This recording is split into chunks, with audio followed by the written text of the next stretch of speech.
কোরআনুল কারীমের আয়াত কাগজে লিখে পানিতে চুবিয়ে পানি খাওয়া কতটুক ইসলামিক শরীয়তসম্মত? এটা সমাজের অনেক হুজুররা করে থাকে। বিশেষ করে যারা ঝাড়ফুঁক করে, তাবিজ কবজ করে।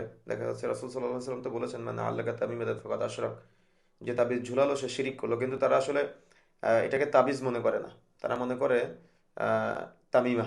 জি, জি। ঠিক আছে?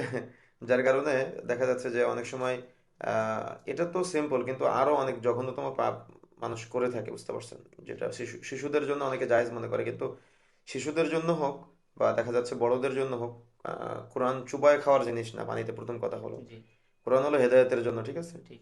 তারপরেও কোরআন দিয়ে আরোগ্য লাভ করা যায়, পন্থা রাসূল সাল্লাল্লাহু আলাইহি ওয়াসাল্লাম শিখিয়েছেন, সে পন্থাই করতে হবে। যেমন সূরা ফাতিহার একটা নাম হলো আশ-শেফা, শেফার সূরা।